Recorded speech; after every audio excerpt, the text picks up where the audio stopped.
is awesome. Oh, Clark, hey. Good to see you among the living, man. Check it out. It's the latest talent mix. Thanks, Pete. Good to see you all among the living. Hello, everybody, and welcome to the Talon Mix. It is a Smallville recap podcast, Season 6. We're making it happen. I'm Brian. Zach's here. Smallville time. We're making it happen, Brian. Making it happen. You said it, not me. I said it. And now we have to make it happen, even though... We have no choice. We have no choice. The option is off the table. There is nothing left to do but make it happen.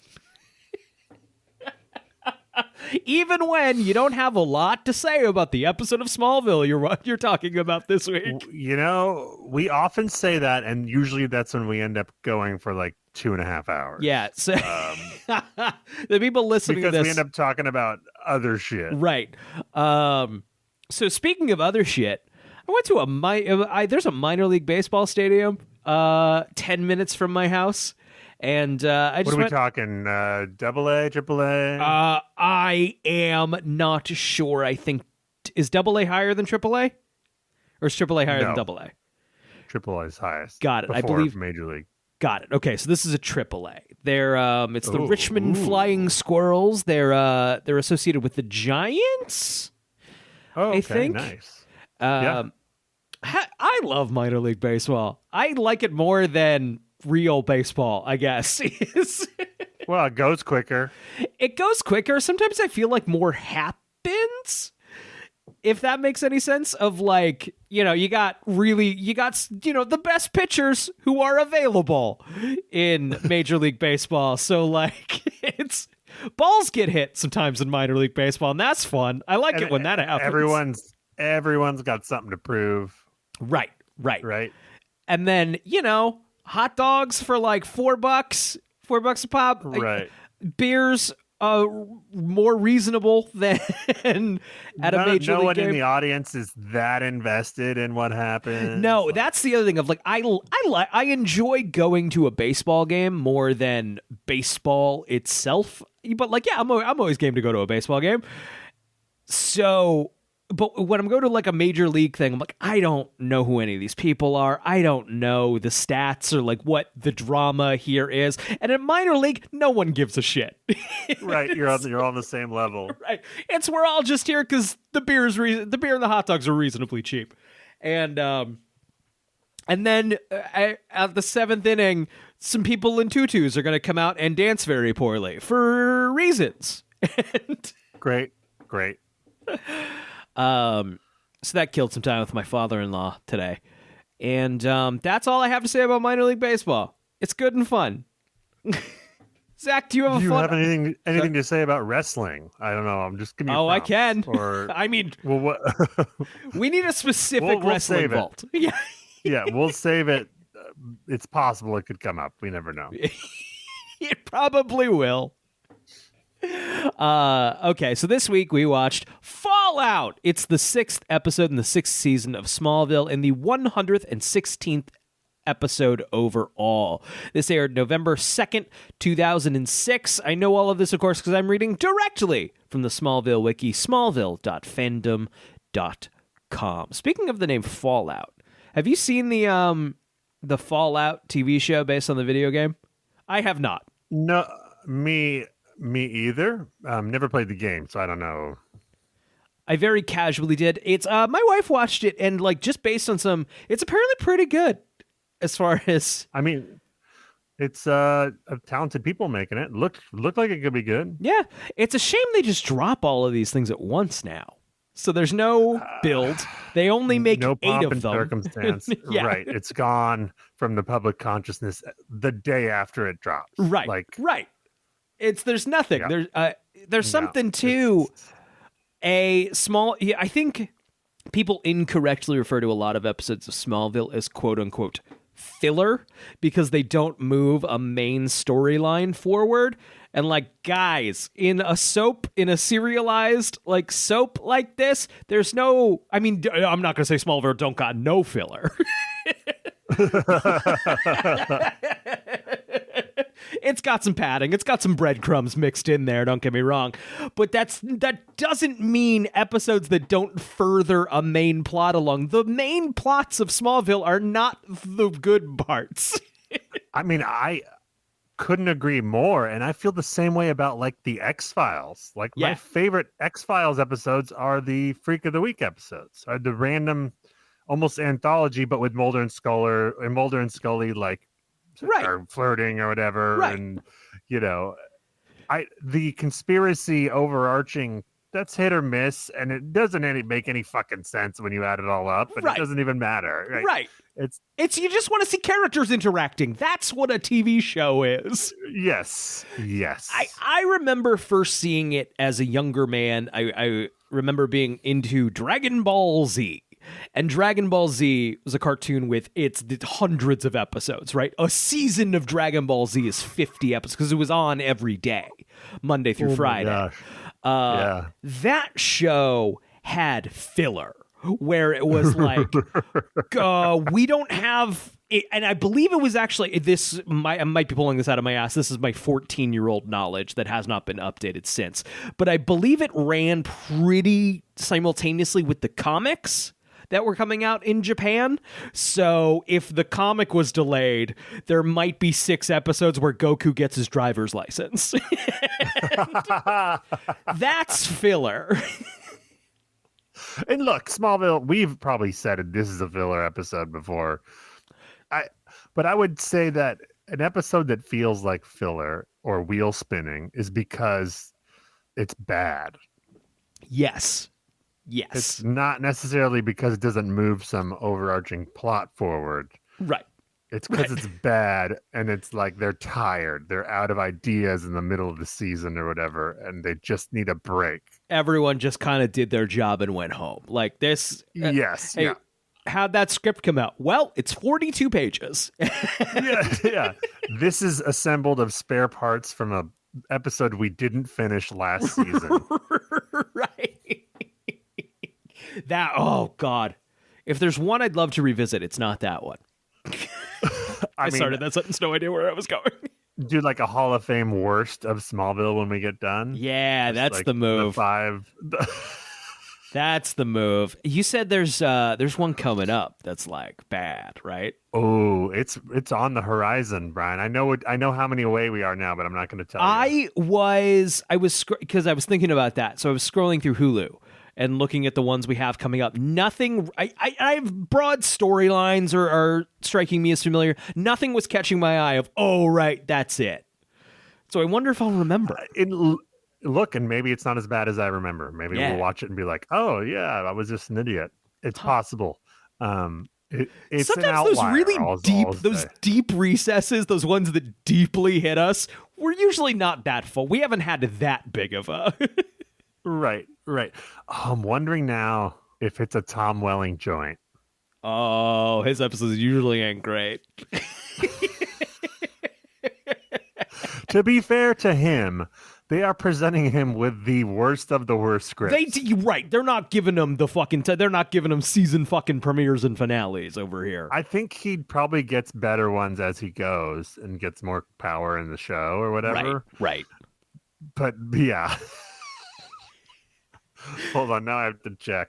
You do your job talking, and I'm gonna look this up. Great. I'm gonna begin with the recap here. 6 weeks ago, 2 kids, Lamar and Yance, are playing basketball in Oakland, California, when they see a streak of light burn out of the sky to create a smoking crater. I believe Lamar is Bow Wow, formerly Lil Bow Wow, but then he became a big grown-up man, so then he just started going by Bow Wow, which is funny. Right.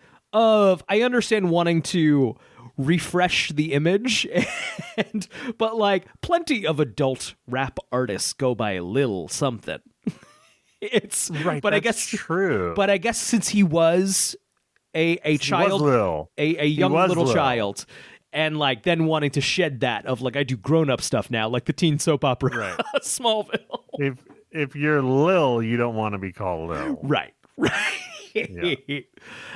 It's I thought 2006. I would not say his acting career was long-lived, but he was in Fast and Furious Tokyo Drift earlier this year. So this is probably a concerted effort. I have seen about a half hour of that movie, and I stopped watching, not because I didn't enjoy it, but because the audio syncing was so poorly off. So terribly off on the Universal Peacock app that I could not stand to watch it any longer and ruin my experience of Fast and Furious Tokyo Drift. Perfect film, Fast and Furious Tokyo Drift. An excellent film that is probably really bad, and I love it really deeply. I had decided I was going to watch the Fast and Furious movies last year because I'd only ever seen the fifth one and the second one. Yeah. one really fun one not as fun one, and I won't say which.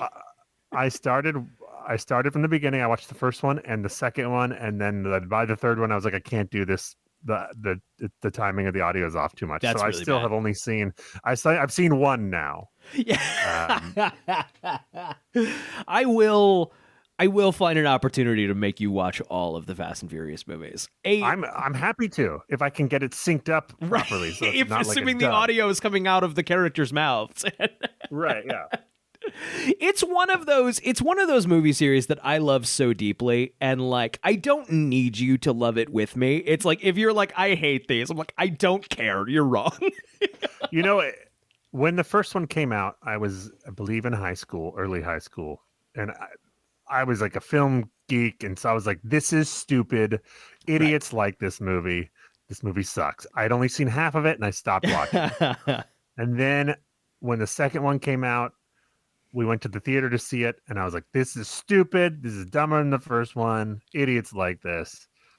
Saw the fifth one when it came out, and I was like, that was fun. Anyway, when I watched the first one and the second one this time, I like them considerably more, and I think I like the second one more than the first. Wow! I mean, because lean into the silly, man. Yes. Lean into the silly if this is a Fast and Furious movie. The first one, a little up its own ass. It's bad point. Like, just watch Point Break. Right. Yeah. Exactly. The second one is Miami Vice. Yes. With Tyrese and Paul Walker and Eva Mendes. Yes. Like, yeah, that's great. And the car stuff is fun. I don't know. I had more fun with the second one. I always remember Too Fast, Too Furious as like the slog you have to get through in a rewatch. The most recent time I watched it, I was like, this is not nearly as bad as I've considered. And there's some good stuff there. It's probably an outlier once you view the series as a whole, because they get back to the Vin Diesel thing so hard. Right. Yes. That it's like extremely. It's like a weird. Like this could have just been like Lethal Weapon movies. Like they were like just gonna make 80s action movies of it, and it'd be right. It's I think Fast and Furious kind of compares to Smallville a little bit. If imagine a movie is a season of the show, even the bad ones usually have like a bad season of Smallville has like a couple of really good episodes. There might be a great 20 minutes in a bad Fast and Furious movie, and it's like, what do you want from me, man? I still kind of had fun. Yeah. I mean, I feel like you feel about the Fast and Furious movies, and I probably will once I watch them all, the way that I mostly feel about James Bond movies. Sure, which is like, very similar. I want it to be silly, and I'm not expecting it to be some great thing. I'm expecting like these 4 things to happen in the movie, and if they don't, I'll be disappointed, and if they do, I'll be happy. Exactly, right? And like they can't hurt me really. It's even in a right. My friends and I saw Die Another Day when it came out in the theater, and we were like, we had the time of our fucking lives. Right. That's not a good movie, but we had the time of our lives. I think it's incredibly similar to that. Okay, so back to Smallville. Lamar goes to leaving craters, asteroids. Asteroids is the word that I'm looking for. From the sky. Lamar goes to investigate the crater in which a phantom from the Phantom Zone has landed. The Phantom inhabits Lamar's... That makes sense. Yep. That's usually where the phantoms come from. The phantoms inhabit Lamar's body, and when Yance approaches, he asks where Kal-El is. Why would you think this guy would know? Guy from the Phantom Zone who's possessed Lamar. Yeah, like, I know you haven't been to Earth before, but on most planets, does everyone just know each other? Right. I have a small list of people I can give you a roundabout place where they are. If you were like, if an alien was like, where's Joe Biden? I don't know. Yeah, probably the White House. Yeah. I don't. Tom Cruise, one of the most famous men on Earth. No, I have no fucking idea. Joe Biden, Elmer's Pancake House. Yeah. I don't know. The train. I don't. Playing bingo. What is happening? Okay. Probably in bed. Probably in bed. I hope. In bed. Okay. He's super old. What do you need the old man for? He's got enough on his plate, man. Trying to remember how to finish sentences that he started. We're not like it's the whole thing. We're not really in the mood to like mix things up on the guy right now with an unannounced visit. Just really want him to focus with what's on his desk right now, actually.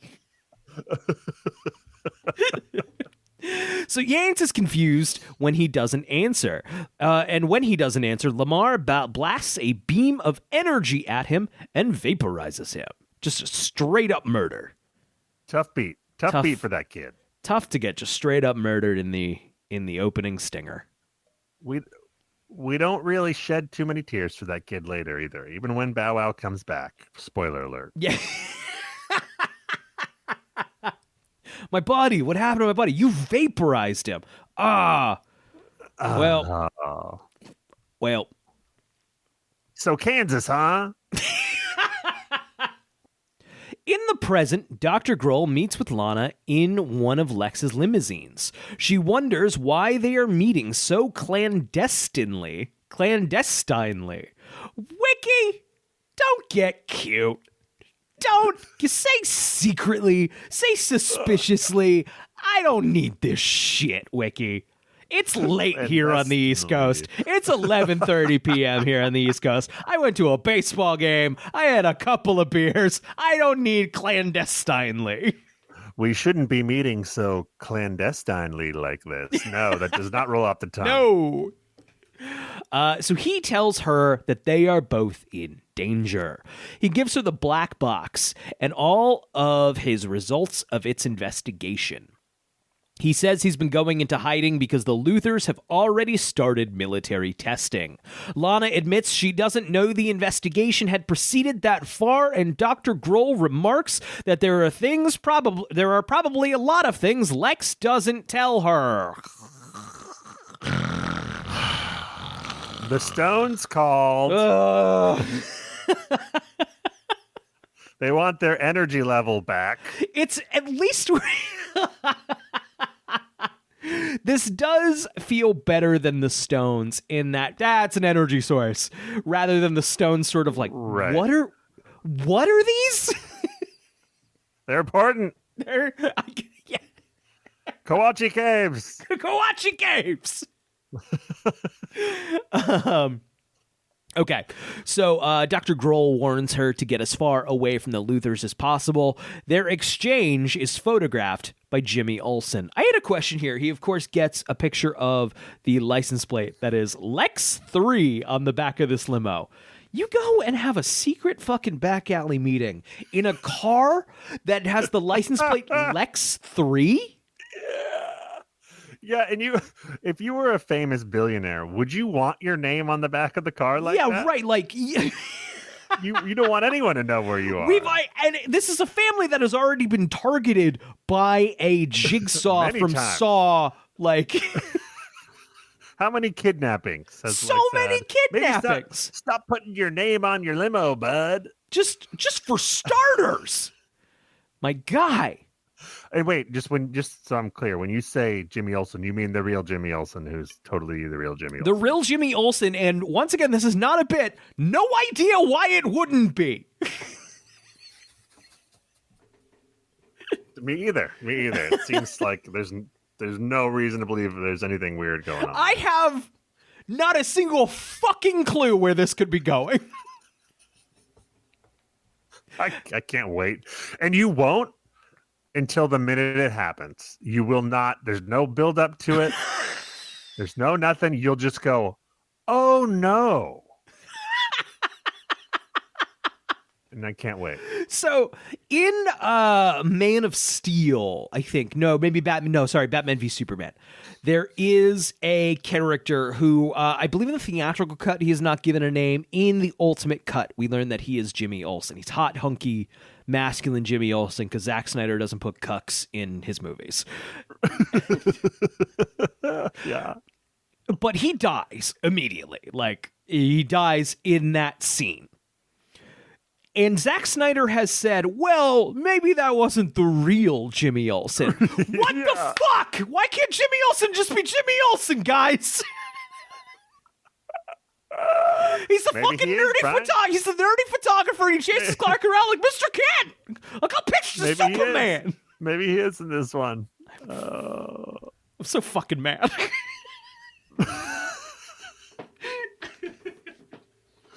Not as mad as everyone in the world was when that thing happens. What the fuck? You will be. You will be even more mad when it happens. Unbelievable. I just can't wait. But How long do we got? I assume it's a couple seasons, and I assume this is writing him off in some way.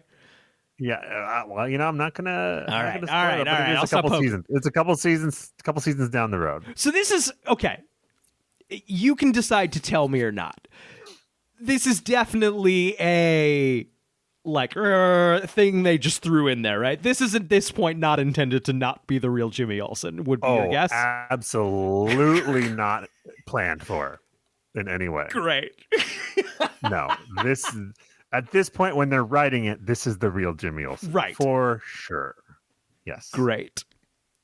Okay, Chloe brings Clark photographs of the crash site in Oakland and reports that 2 boys went missing 6 weeks ago, the same day Clark escaped from the Phantom Zone. People go missing every fucking day. In a city as big as Oakland? Oakland, yeah. In Oakland, California? Only 2 boys went missing? Sounds like a great day in the very large city of Oakland. The city of Oakland that has a very similar skyline to Vancouver, Canada. Yeah, funny how that works. It's funny they use they pick like the one basketball court that probably looks like it could be in Oakland in Vancouver, but they use this like orange filter to make it look like it's hotter out. Mm-hmm. But you can still see in the sky it's like clouds, thunder clouds, yes. like overcast. Gotta do what you gotta do. Yeah, well, they do a pretty good job. If I was an ordinary TV viewer, I wouldn't have been like, sure, that's Vancouver. Sure. Okay. She says they found human ashes, but nothing else. So the boys went missing, and they found human ash, and those ashes just sat there in a pile long enough to be collected. Right, and the boys went missing. And then they looked and found these ashes and are certain that this has to do with the boys. You're telling me, like, they found ashes. They weren't just like, a pile of dirt. Right. From this I've crater. Seen ashes. It looks like dirt. And it's not a lot. Right. And, okay, so we find this fine white powder, and we don't just assume this is also the result of whatever caused the crater? Right. I mean, it sounds like they got Lana's parents, if you ask me. If I'm investigating that case, like, this is a classic case of the Langs. Right. Yeah. It's just like a corner on the scene. I think they got dunked on by a meteor. Yeah, just full fucking they got Shaq food. Yeah. He's sitting in the corner. It's his water. He's got the styrofoam cup. Like, yeah, you ever play NBA Jam? You know, you hit L and R and the ball gets on fire, and he's on fire. Yeah, just like that, but with a meteor. Yeah. Yeah, from the blast pattern, I'm guessing they stood there and watched it as it slowly came towards them. Been a while since I thought of that one. Okay, she also says that a nuclear facility was also attacked and the radioactive material the researchers were working on was depleted. I would have opened with that. That seems like that's on the front of some newspapers, right? That seems like Chloe's probably not telling us that. The news is probably telling us that. Which it could be all over the news. Clark doesn't know it. Chloe's the only place Clark gets his information from, as far as we've seen. Yeah, he's too busy working on the farm. Right. Clark guesses the zoner. Is this the first time we've heard the phrase zoner? Probably. I like Neo Freak better. I like Neo Freak, Neo Freak also. So Clark guesses the zoner was feeding off of it. They trace the path of attacks on nuclear facilities and discover that it leads straight to Clark. What does that mean? Leading zoner towards... sounds... zoner sounds like some political thing, like... Yes. like a truther, or just people really... Are you a Black Thursday zoner? Huh? You believe in that it something to do with the zone? It could just also be a lot to do zone. with very into business zoning. And these zoners, they want warehouses everywhere. So what does a line straight to Clark mean? Does that mean straight to Smallville? Look, a radioactive freak could be coming to Smallville for any number of reasons. Right. It is a hotbed of kryptonite and Kryptonian activity. Might have nothing to do with you, Clark Kent. Come on. Grow up. It's not all about you. It would also, though, on the flip side, be dumb if he was like, weird that a straight line's pointing directly towards Smallville. What a coincidence. Yeah, strange. So just as so Chloe goes to investigate more. Just as she leaves, Raya appears in the barn. I feel like they've been going back and forth on Raya or Raya. I don't think they've settled on it. I think we get both pretty liberally. It's like Luthor. Right. You know, it's whatever the actor wants to say. Right. Clark and Raya talk. He feels guilty for leaving her in the Phantom Zone, but she is glad to be on Earth, saying Jor-El described its beauty to her. She says it must have been hard for Clark to grow up completely different. Clark admits he used to pretend that he was just like everyone else, but he is reminded that he is different every day. Raya says he doesn't have to be alone anymore. Are you getting any sense of a romantic-y spark here?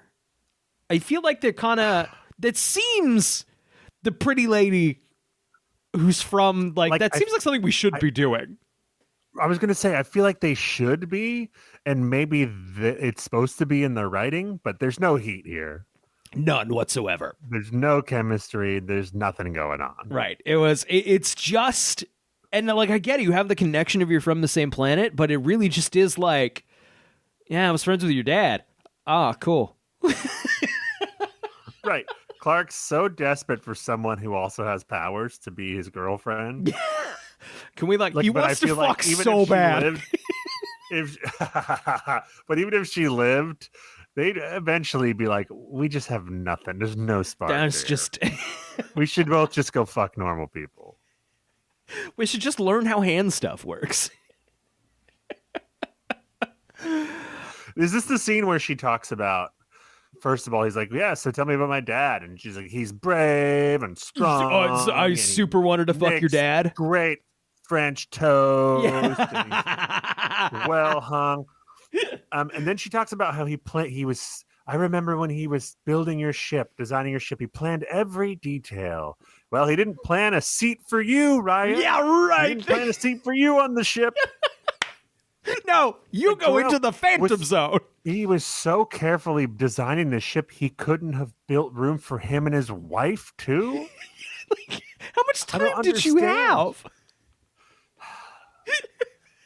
Hi, it's me. You're Jor-El. You're your good buddy. Sure. Can I have a cubby hole to hunch into? No, Phantom Zone.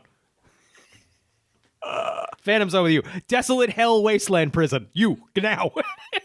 It's just a weird move for Jor-El to not even send his wife or himself either. Yeah, seems like I get it if the planet's dying and it's like, oh, all we have is this small ship, like hurry up. That's always kind of how I've looked at you. Like, it's imminent, it's happening. You know, the baby to the helicopter, like handing the baby to the soldier. Totally. Like that kind of thing. But like, you've been designing a ship for this? You're that confident he's going to land with the Kents, huh? A place, right. And then like a planet you've been to a handful of times. Right, you could just go back. What's going on? Isn't there an entrance to the Kowalski Caves or something? I believe there might just be a Kowalski Cave portal. Jor-El. A lot of questions. I was worried while watching this episode. I, of course, was worried you exactly nailed it, but I was worried we wouldn't have much to say. Thankfully, this episode doesn't make sense. Jimmy meets Chloe at the Daily Planet and shows her photographs of Dr. Grohl entering Lex's limo with a briefcase and exiting without it. He believes the briefcase contains something illegal and wants Chloe to help him investigate the possible story. This scene is actually pretty good with Chloe being like, what's in the briefcase? What is the story here? And Jimmy just being like, something illegal? It's fun. Yeah, Jimmy's a dum-dum. Yeah. He's a big dum-dum. He's a good Jimmy Olsen. It's a good Jimmy Olsen. It's a shame he's apparently not the real Jimmy Olsen. I don't know what that means.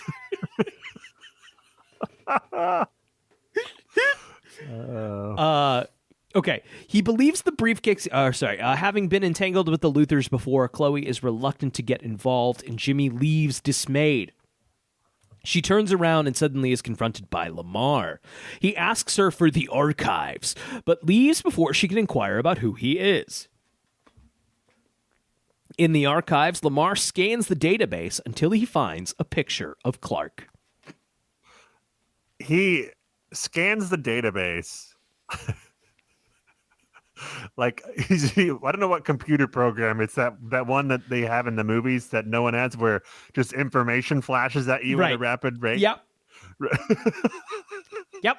Just screenshots of newspaper headlines flashing at you. Like, if you're like a computer brain, that's not how you get the information. Yeah, right.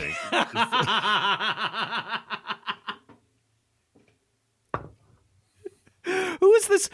Who is this screen flickering for? Is this for my benefit? Because it's not for. Yeah, it's not for that guy. Yeah. It's not for Bow Wow. Lex learns that Dr. Grohl has disappeared, leaving behind only a schematic of the Kryptonian black box. He angrily yells into the phone that he needs him to be located. Jimmy arrives at the Luthor mansion, and Lex admits that he only agreed to meet him because of Lana and Chloe's friendship. He discreetly places the schematic face down and denies Jimmy's request to photograph him. Jimmy shows him photographs of Lana and Dr. Grohl's meeting and demands to know what was in the briefcase. It's in the text that this is really dumb, right? Yes. But like, even then, it's like real dumb. Like, walk me through your process here, Jimmy. Yeah, I'm gonna go to the Lex Luthor's house and show him pictures of me spying on him and be like, what's in there? Right. He's gonna be like, no, go away. There's nothing in there. It's laundry. Like, you would do this move if, like, you have it. Would you like to comment first? Right. You ain't got shit. You bluff that. Or you bluff that. Right, bluff that. Yeah, exactly. You don't just admit, I don't know. I know nothing. Can you tell me what bad thing you did? Yeah. So I have an article? Please. Jimmy, walk me through your process here, Jim. Of course they need this so that Lex finds out Lana met with Dr. David Grohl or whatever they got. Right. I've also had Dave Grohl stuck in my head the entire time. But Lex is highly irritated and at first doesn't answer. He then calls his people to send Jimmy back to Metropolis. Jimmy manages to take a few photographs of the schematic before he is ushered out. Lex shows the photographs to Lana and asks her about her late-night meeting. Lana lies and says that she was just out for ice cream. But Lana knows that she met with Dr. Grohl. There's some line here about her favorite flavor of ice cream, and then, what's Dr. Grohl's? Yeah. It's so stupid. It's bad. It's What's Dr. Grohl's? I was out for ice cream. Lana, come on.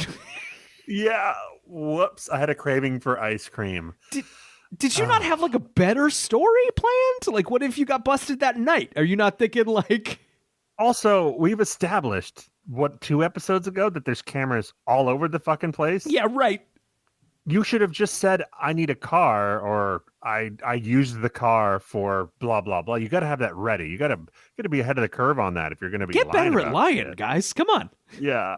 And then Lex says in this scene, which we'll probably get to, he says, I don't enjoy playing cat and mouse games. Sure, Lex, could have fooled me. That like your whole fucking thing, dude. Yeah. Get That's better your at family lying, crest. Lex. It's like a cat chasing a mouse. Yeah. What he means to say is he only likes the cat part. He doesn't like the mouse part. Right. Yes. He doesn't want to be the mouse. We're kind of playing here with Lana, I think, getting a little more of a duplicitous nature through, kind of as Yes. Huge part of this season and next season. Yeah, I wouldn't call it interesting, but it's an attempt. It's an attempt to do something. Okay. He tells her that he wants the box back. Clark and the box. What's in the box? What's in the box? What's in the fucking box? Clark and You tell me. You say that's not true. Sorry, I'm gonna redo the whole scene. Great movie. Clark and Rhea are racing at super speed throughout the country. This is where, like they're racing, they're using their powers. This should have been, I think, if there was any chemistry there, if we had the time for it, we could have made a whole episode around Rhea and have a little like potential chemistry there. It's weird. She was buds with your dad, and she fucked your dad. Well, dude, yeah, but she didn't age. She definitely did. Like she definitely 100 million. There is Goff and Miller could be like, she didn't fuck Jor-El. I'm like, no, she did. Or if she didn't, she wanted to and tried to. She tried to undermine his relationship with Laura L. Yeah. And she tried to weasel her way in multiple times. It was a real challenger's situation. Yes. And for sure. And she finally got some good fucking tennis when the planet exploded. Or Krypton Ball. Yeah, that's it. So I was kind of yawning through I mean, obviously there's no chemistry, but even if there was, we've seen this before with the Flash, where he's like, hey, we have the powers. We can both run around together. We've seen it with Alicia. It's like, oh, we're someone like me. We've seen this many times. Yes. I'm just like, come on. Yeah, yes. Agreed, totally. Like honestly, if they had chemistry, I wouldn't be complaining. Like probably. That's I think the big thing. Now we're digging around because like, well, the good part's not here. So right, exactly. So all that's left is the thing we've seen. Gosh, Smallville, have Clark fuck his dad's mistress. That's interesting. That's interesting. What a wild swing for Smallville to take. And you know what? Smallville could use a wild swing here. I don't think it's that wild, though. It's a teen soapy thing. Yeah, you're right. The OC would do it no problem. She hasn't aged at the same age. She was, or okay, she didn't sleep with Jor-El, but she was in love with him. Make that really more clear. Sure. But then she hooks up with Clark. That'd be great. There's something there. That's interesting. Also, you're seriously telling me Clark... It would make sense. It would make sense that she's in love with Clark if she was in love with Jor-El, right? Yeah, Tom Welling has played both, thereby. Yes. I also do not believe Clark in his... Can I see what sex is like? Yes, just straight up like, hey, look, I have this problem. I have no idea what this dick do. Right, exactly. I've had sex once, but when I didn't have my powers because I didn't get home by midnight, my dad was mad at me. And my real dad subsequently died, or my adopted dad. Anyway, not to get into that. I have this problem. I had sex once. I didn't have my powers. Now I do have my powers. I don't know if I'm going to kill someone. I just need to know. Just got to know. Like, give me like 10 times to get the hang of it. And then, like, and she's been in the Phantom Zone for years. Right. And I look like your dad, and I look like my dad, who you are clearly in love with. Yeah. I think this is a mutual benefit to both of them. This is all, I'm it. I'm also it. I mean, although it has only been a day or whatever, I bet he would have gotten there. He would have gotten there. Yeah. He was like, once we find this Phantom. When Rhea meets her fate in the rest of this episode, no spoilers, there's got to be, damn, fuck, there was something I was going to ask. Oh, 100%.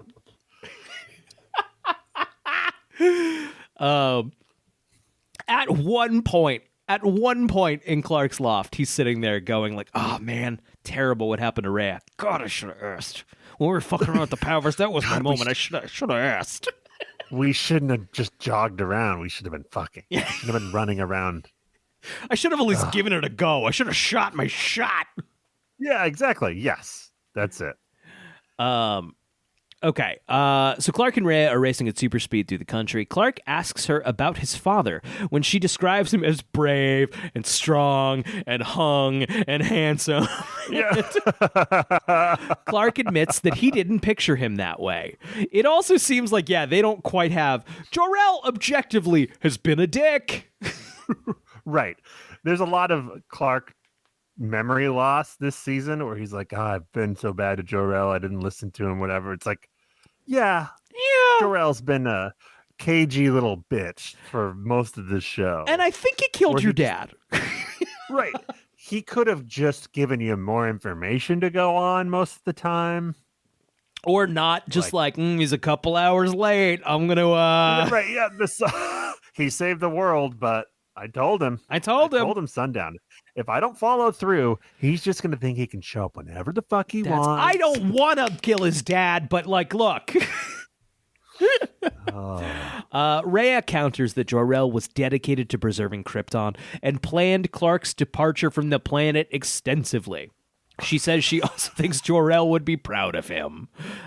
She says Jor-El sent Clark to save Earth from extinction just like Krypton and inquires why he didn't learn this during his training.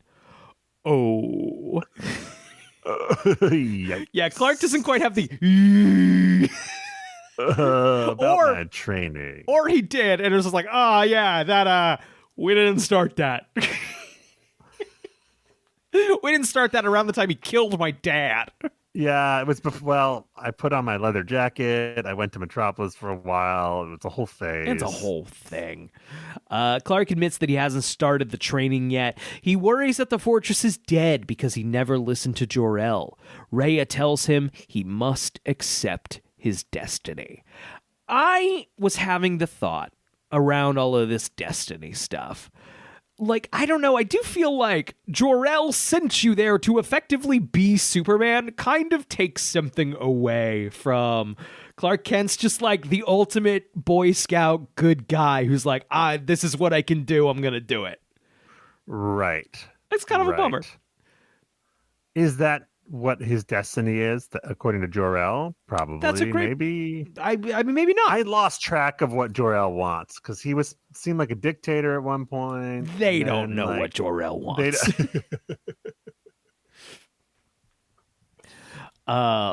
Okay, so Lamar interrupts their conversation and introduces himself as Bayern.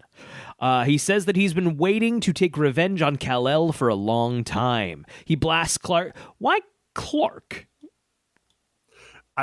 Was that in the Phantom Zone? Jor-El. Yeah. Jor-El built the Phantom Zone and made a secret exit for only his family members. Super sketch. Right. What I love about this is the whole episode is about them on the trail of these phantoms and looking for this guy, and then he shows up, and I think it's Rhea says to Clark, he's a phantom from the Phantom Zone.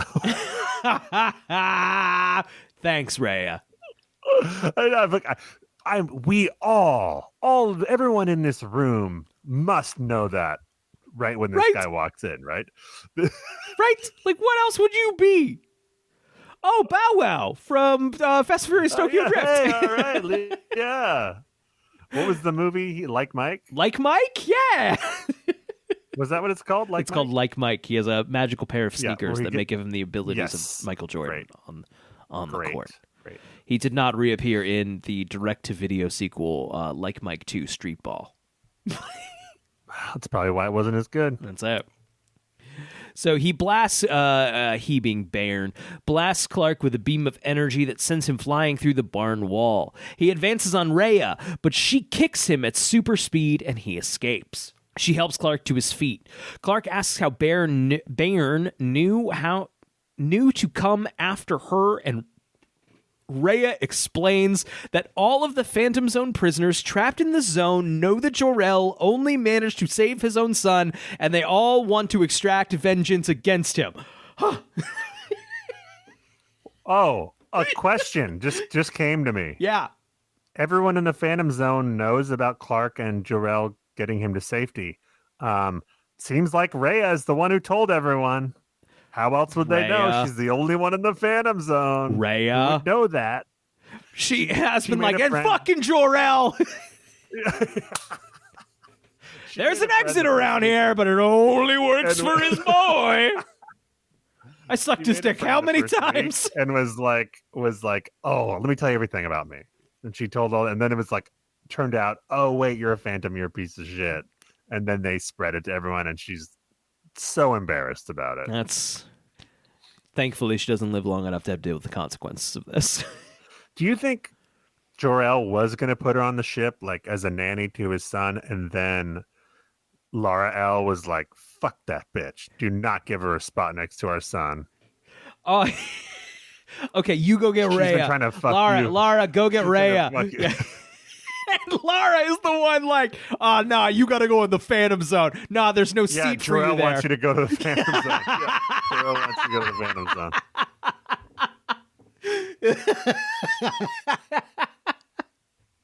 What? That doesn't make... yeah, no, there's no time. Planet's exploding. You got to go. Wait, yeah, go.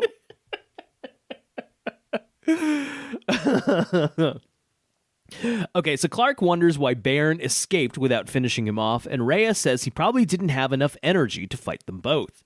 She predicts that Bairn is looking for a new energy source. She says he can only be defeated by Jor-El's crystal. You and me both, Bairn. Yeah, right? Looking for a new energy source. Let me know if you find it. Okay, so Jimmy shows Chloe the secret photographs of the schematic containing Kryptonian hieroglyphs, guessing that Lex is working with the Egyptians. This is meant to be like a goofy thing.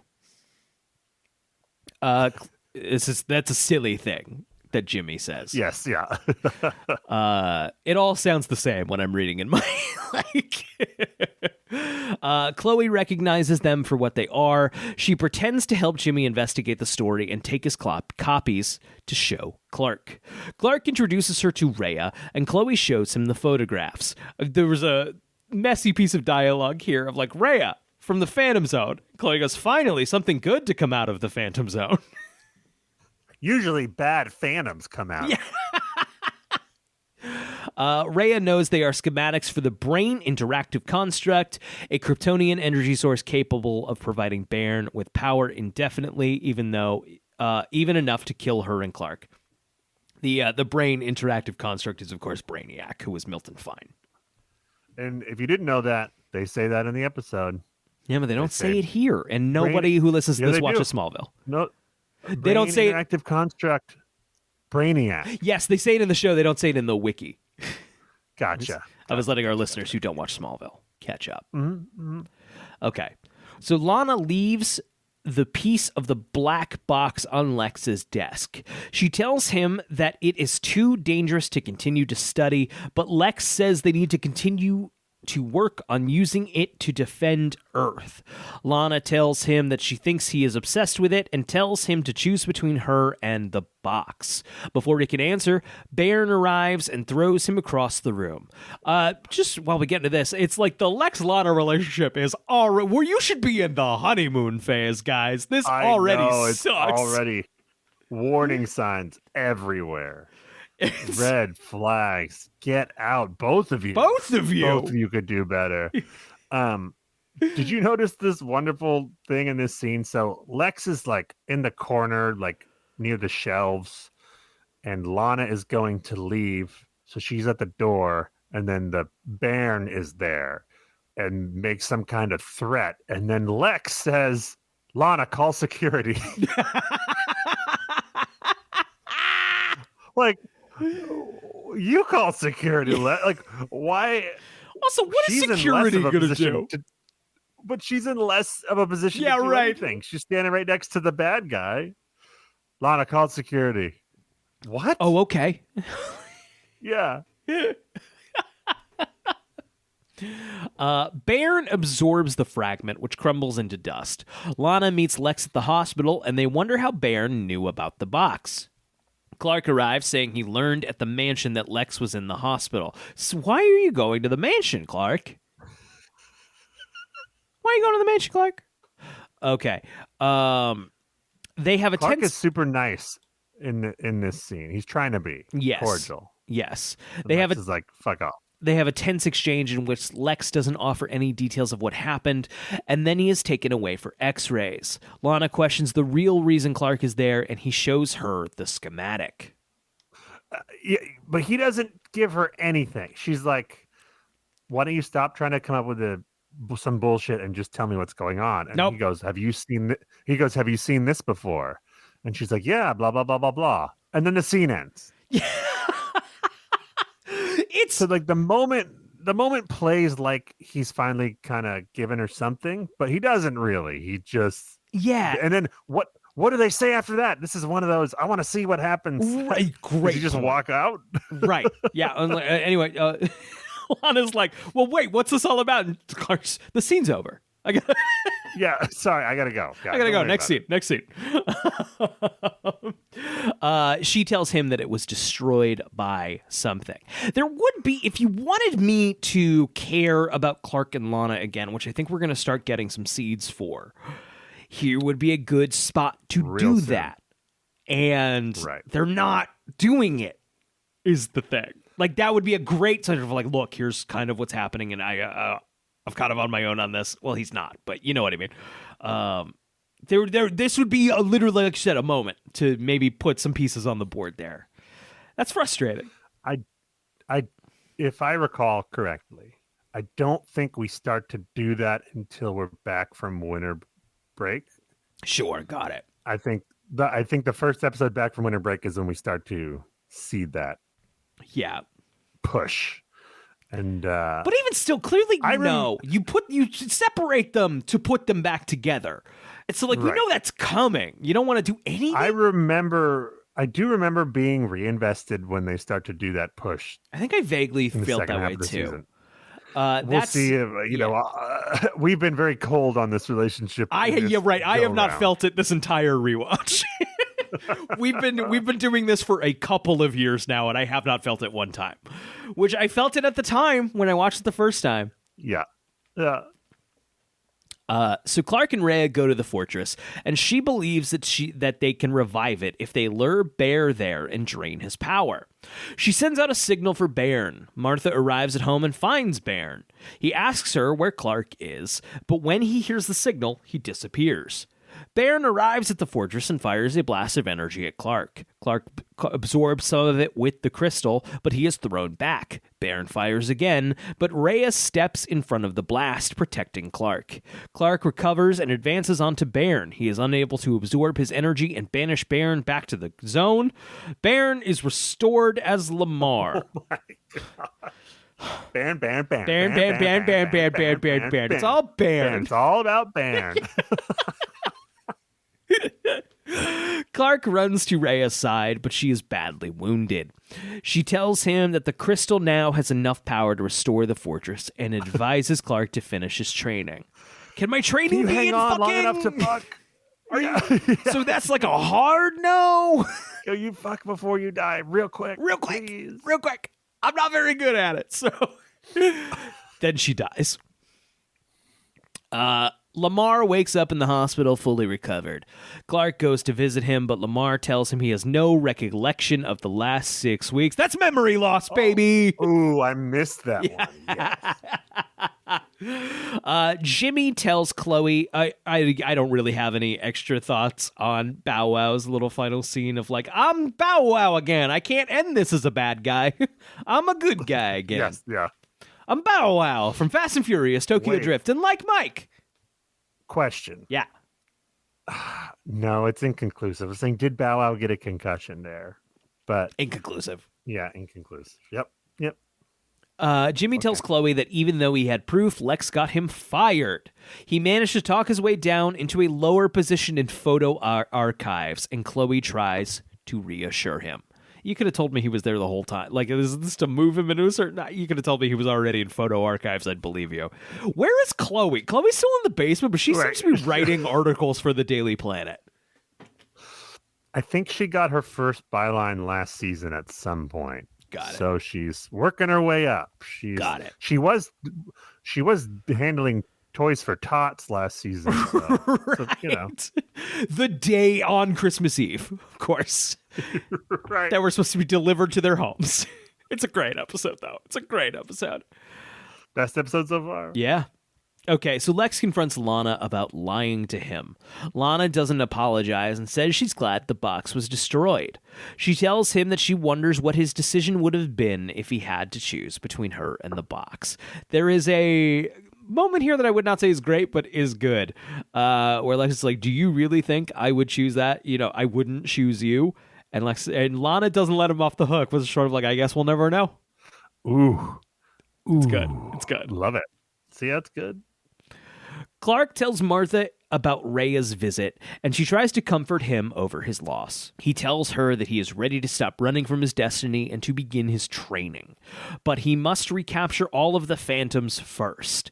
As he clutches Jor-El's crystal in the Arctic, the Fortress of Solitude lights up once again. I take issue with this scene with Martha. Yeah. Because they didn't mention it in the wiki, but Clark talks about how, I know you and Dad love me so much, but it was hard growing up being different and not having my own people. It would have been nice growing up with my own people, the people like me. And the problem with that is when you're on Krypton, right? That's all a great point. Normal people. You're a great point. Humans, like everyone down here on Earth. Right. So unless the Kryptonians are here on Earth with you, it's not going to be any different than your mom and dad. Your planet exploded, big guy. Them. I know it's hard. You grew up here on Earth, so you have more in common with people on Earth than you do with anyone on Krypton. Yes, absolutely. Absolutely. Because the powers are not a factor either way. Right. Great point. So you should have come to me, Clark. I would have told you, don't worry about it. It would have sucked either way. Would have sucked either way. You know what 24 is. And we've established. So there was something I missed earlier. Bow Wow shows up at the Kent house. Like, there's a scene where Martha gets home from work and she's like talking to Clark for like a minute straight and then realizes he's not there, but Bow Wow's there. Yeah.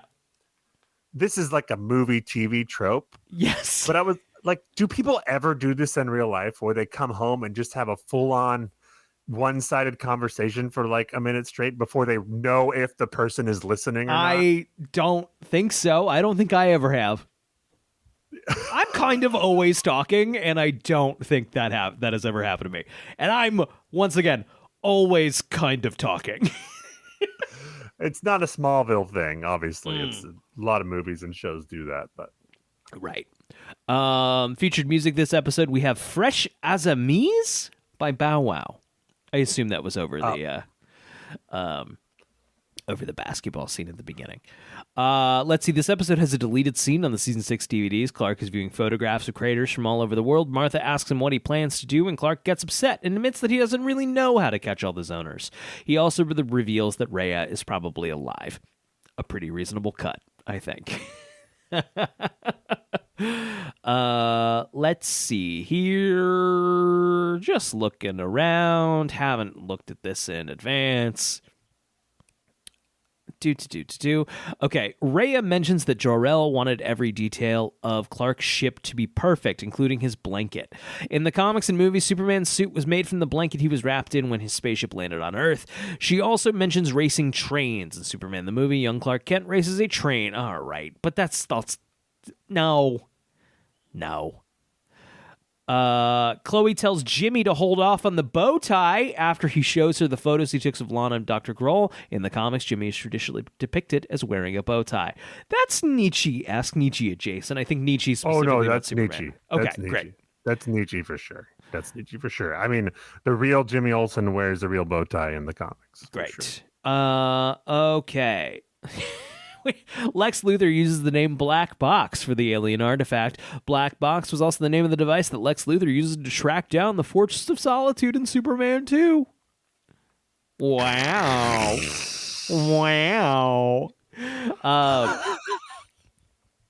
This episode, we've the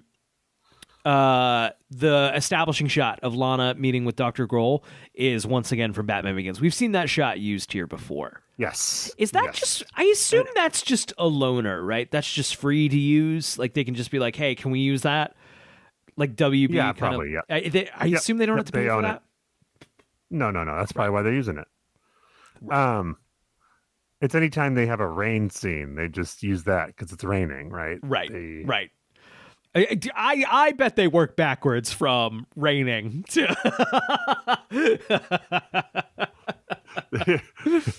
wait, like, yeah, exactly. They start with the rain.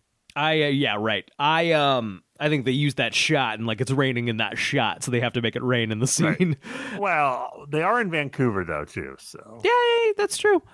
I guess that Arrow, the like kind of follow-up CW superhero show, even though they're not related story-wise, I believe also uses that shot quite a bit. And then I also read, while reading about that, the Luthor mansion is Oliver Queen's mansion. Yes, I mean, I knew that because I watched the first couple seasons of that show, and it definitely is the same exterior.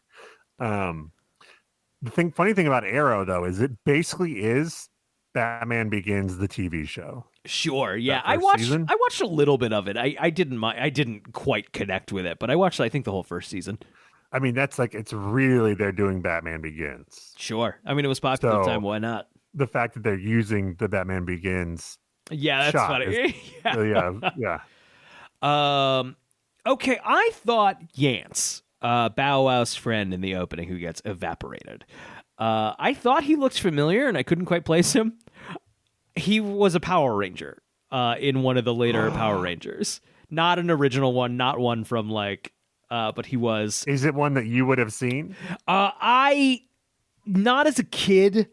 I have checked. Yeah, no, That's the most damning thing you could have said. I know. I get stoned and I checked in on the Power Rangers every now and again. I smoke a lot of weed and I watch a lot of children's television while I'm high. So I have seen Power Rangers SPD. And he was a Red Ranger. Okay. This is Pascal Hutton's last of 3 Smallville appearances. I don't know. Oh, that must be Rhea. Julian Christopher, who was Dr. McIntyre, appeared on Stargate SG-1. That episode was also called Fallout, which is funny. I think that's about everything that there is to say about this episode. Thank you so much, everybody, for listening. Listen, if you head to bit.ly, Brian Zach Pod. Once again, that is bit.ly/Brian Zach Pod. You'll find some links there, one of which is to our Discord, which is our Discord's been a little quiet lately. Would love to see some activity there again. I've been posting in there again. And then we also have a link to our Patreon. Thank you so much for everyone who is currently subscribed. Out of just the goodness of your hearts, we really do appreciate it. Make no mistake, this show is brought to you by our very generous Patreon supporters. So if you are inclined to join them, if you like the show and want to support us that way, we really, really appreciate it. There are other ways you can help out. You can just take out your podcasting app of choice. The thing you're listening to right now, there's probably a way to indicate that you are enjoying this. I can't stress enough, that really, really does help. Thank you, everybody. Zach, do you have a question for the Smallville gods? I don't know. Last time I asked the Smallville gods something, they said something offensive in return, and I was just shocked. I can guarantee that Lois Lane has been removed from the picture. Lois Lane's not. She's not allowed to come on this show and talk that way. Does Lois Lane feel bad? That's what I want to ask. Smallville gods. Does Lois Lane feel bad for saying what she said? Good night, everybody. Yeah!